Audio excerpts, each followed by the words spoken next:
Professor, Department of Yoga and Naturopathy, Faculty of Ayurveda Science at Jayoti Vidyapeeth Women University. Today's topic is Ashtang Yoga.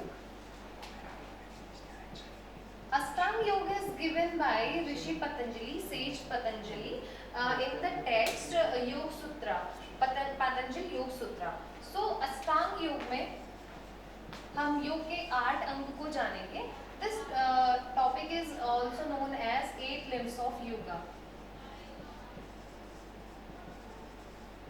So the first part is yam. First limb is yam, niyam, asan, pranayam, pratyahara, धारणा, ध्यान and samadhi. So the first one is yama. Yama has 5 subdivisions. These are the ahimsa, सत्य, अस्तेय and ब्रह्मचर्य. So what is ahimsa? अहिंसा होता है कि आप अपने मन, कर्म और वचन या वाणी से किसी भी प्राणी का अहित ना करें. ना तो आप उनसे एक्शन के द्वारा उनका कोई अहित करें, ना अपने मन में उनके प्रति कोई भी घृणा द्वेष रखें और ना वाणी से उनको कुछ बुरा भला बोलना है. सो दिस इज अहिंसा. फिर आता है सत्य. सत्य का मतलब है कि आप जैसा किसी के लिए महसूस करें, आप उसके लिए वैसा ही बोलें, किसी का अहित ना करें अपने वचन से. फिर आता है अस्तेय. अस्तेय कहते हैं चोरी ना करना, किसी से भी बिना पूछे उसकी वस्तु नहीं उठाना. अहिंसा, सत्य, अस्तेय. फिर आता है ब्रह्मचर्य. ब्रह्मचर्य कहते हैं ब्रह्म में चरण करना, यानी जो भी ब्रह्म में चरण करता है यानी वो अपने बुरे क्रियाकलापों से दूर रहता है. फिर आता है ब्रह्मचर्य के बाद आता है अपरिग्रह. अपरिग्रह कहते हैं अनावश्यक वस्तु का संग्रह न करना, जितनी भी नितांत आवश्यकता हो उसी के अकॉर्डिंग अपने जीवन में आप चीजों को ग्रैब करो. नेक्स्ट आता है नियम. नियम में फिर से 5 अंग आते हैं. वो होते हैं शौच, संतोष, तप, स्वाध्याय, ईश्वर प्रणिधान. शौच मतलब आंतरिक और बाहरी शुद्धता, यानी हम अपने शरीर को सिर्फ बाहर से स्वच्छ ना रखें, हमारे मन को भी हम निर्मल बनाए रखें.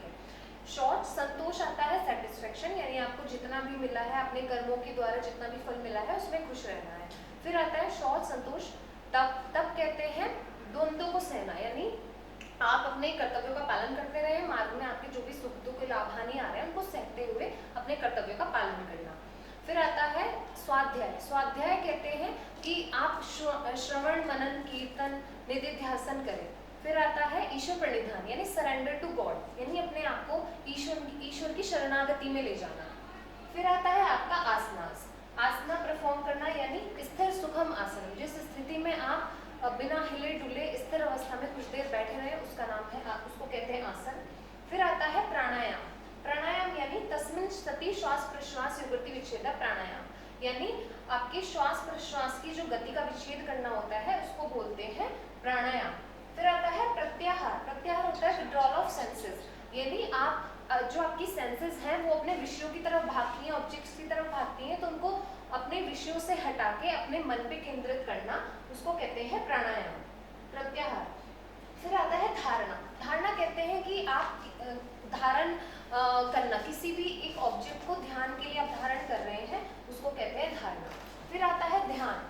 जो आपने एक ऑब्जेक्ट लिया है उस पर आपका चित्त थोड़ी देर के लिए बना हुआ है उसको कहते हैं ध्यान.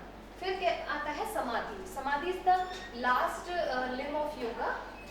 ये होता है कि आपका ब्लिसफुल स्टेट, जब आप स्वयं को और ऑब्जेक्ट को भी भूल जाते हैं, आप एकाकार हो जाते हैं, तो उसको बोलते हैं समाधि. So these are the 8 limbs of yoga. In the next video we will